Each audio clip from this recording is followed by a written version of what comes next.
Hello, this is Itsu. Okay, a small update.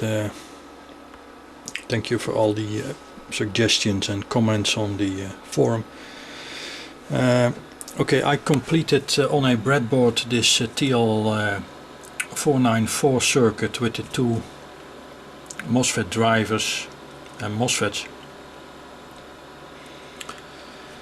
I had an old yoke here, but this is not enough turns, and this is too much turns, so I have to make another one still. But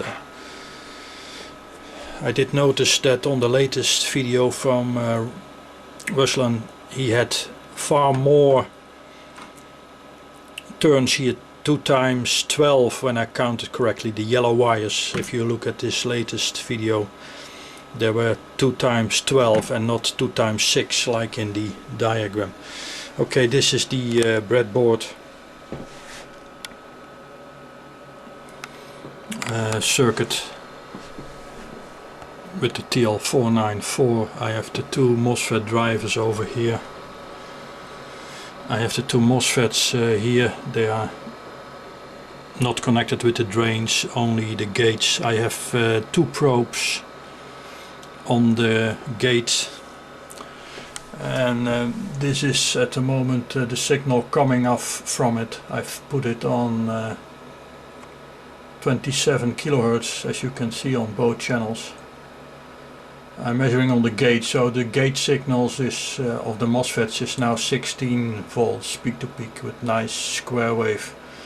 You can adjust the frequency, of course, and you can adjust the duty cycle, and I put it on maximum at the moment, but you should be able to manipulate also, if needed, the duty cycle of the both signals. So this looks good. This signal should go into the yoke, 27 kilohertz. What I also did is I put one of the signals, I think it's from, I'm not sure which one, but one of the outputs of the TL494 I have taken and put as input for my nanopulser.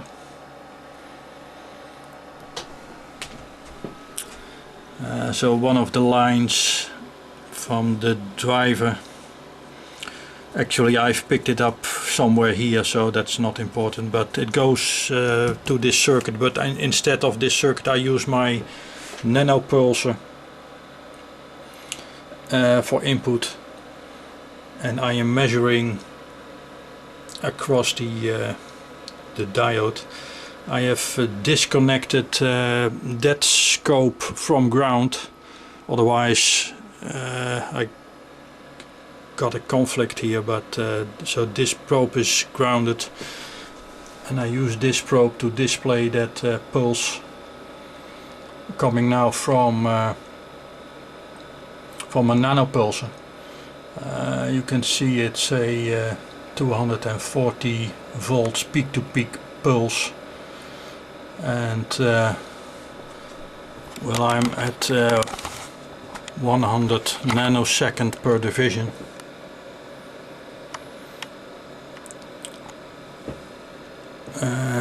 40 nanoseconds, so I guess the pulse width is something like I can put it up somewhere. Where is it? The positive pulse width. Oops. Take measurement 1.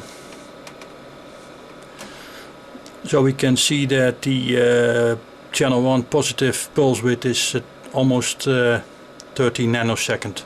So this is the pulse I wanted to input into the coil instead of the cache.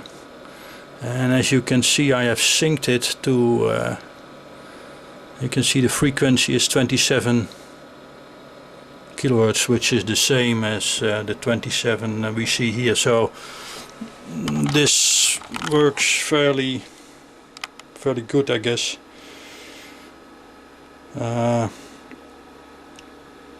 So it leaves me only to finish the yoke and hook up with some cooling the MOSFETs, and have to do some snubbering, I guess, and then put it into the coils to see if it's gonna work, if these two signals will superimpose on each other. Okay, the last thing I want to show you is what kind of signal I got on the coils when I power on the cacher. So I will try that. Hang on. Okay, I hooked up the cacher now. You can see the CFL is lit again. I have hooked up again my high voltage probe,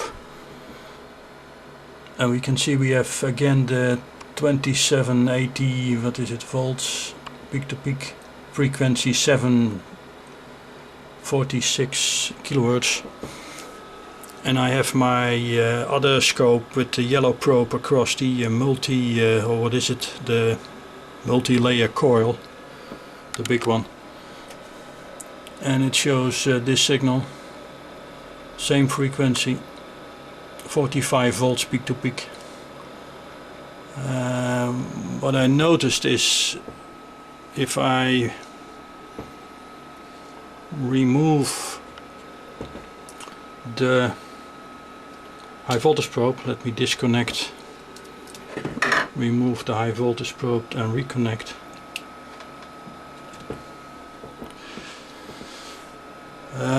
We have no voltage there, but now we can see that the signal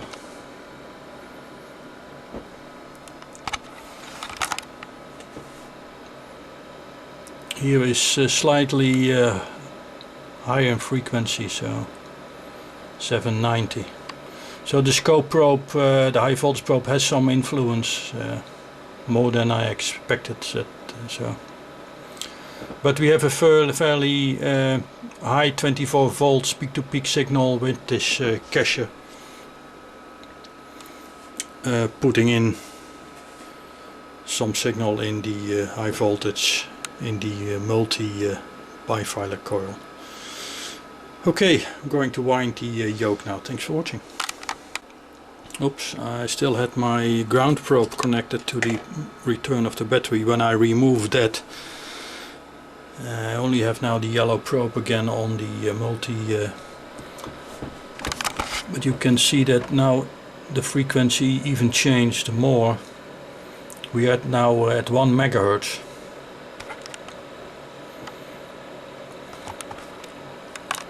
So it's very touchy. If I now touch the, let me show, the battery,